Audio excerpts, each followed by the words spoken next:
Now, Prince Harry's new memoir, Spare, is out now, and to discuss this, we've got Dr. Lisa Turner on the line with us, who's a published author and founder of CETfreedom. A trauma survivor herself, she spent the past 2 decades developing techniques that help survivors from all walks of life, including celebrities and military personnel, to release negative emotions and end the cycle of emotional trauma. How are you doing today? I'm doing great, thank you. So, of course, Prince Harry's released his memoir, Spare. What signs of trauma do you think he may be showing? I think it's helpful to start with a definition of what trauma is, and there's various ideas of what it is. So first of all, people think of it as like some significant and often single event in the past, and people can have events, can have an experience, and some people will get traumatized from it and some people not. So one of the definitions that we work with here is the idea that it's when an event or a series of events in the past have caused the nervous system to respond in a way that's maladaptive. So what that means is, lots of research says that the nervous system is very plastic, and we call that neuroplasticity, and that the brain can rewire itself in a way that means that we behave in ways that either don't get the result we want, or that they do get the result, but in a way that either damages ourselves or others. So if we come at it from that, from that kind of lens, then we have to ask the question, well, what do we think his behavior is trying to achieve? And is it getting the result that he wants? And if it is it damaging himself or others?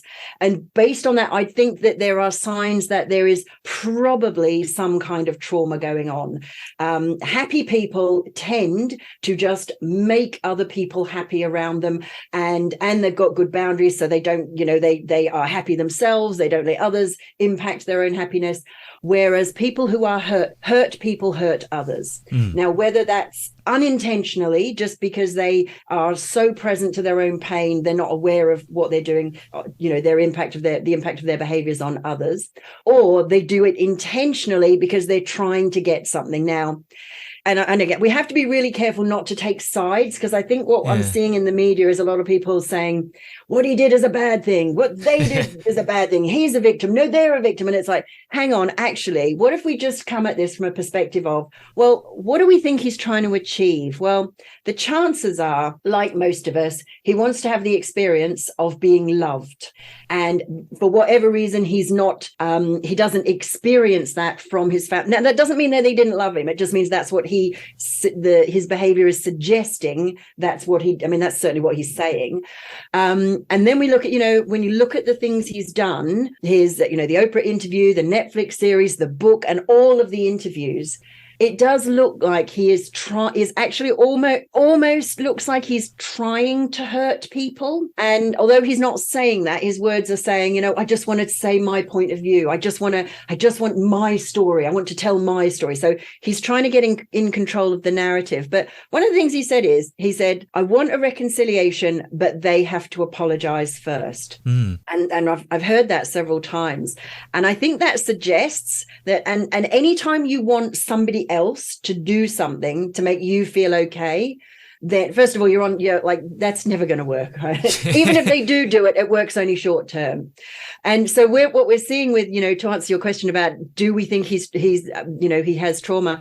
Certainly his behavior is indicative of that, because he seems to be doing things to either unintentionally harm others, or or he is actually intentionally trying to get some kind of revenge. Now, even if he does get the attention, the recognition, the sympathy that he's seeking, it's never enough, because it fulfills it while it's happening, but then it's never enough. And the fact that he's gone from one thing to another, Oprah, Netflix, the book, suggests that we're in this slight never enough cycle. Yeah.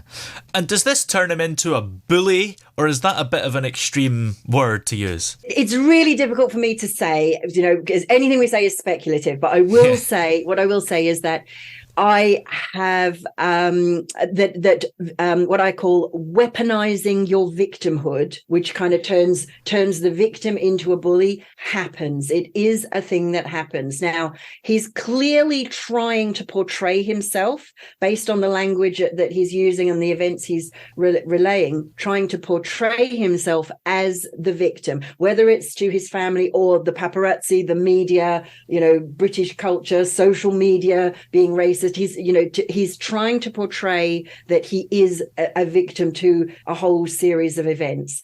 And then he's kind of saying, and now somebody else has to make me feel okay. That's almost the definition of weaponizing your victimhood. It's like, I'm not okay. And you all have to make me feel okay. Otherwise, you're bullying me. And then it's an attempt to sort of bully even somebody who's just an innocent bystander, just happened to get in the way. And that sort of weaponizing your victimhood is a thing that happens with therapy clients and practitioners, and it happens in relationships and it just in the workplace, everywhere. It happens everywhere. So what do you think is next for him emotionally? Do you think there will be some kind of reconciliation? Oh, that's a big question.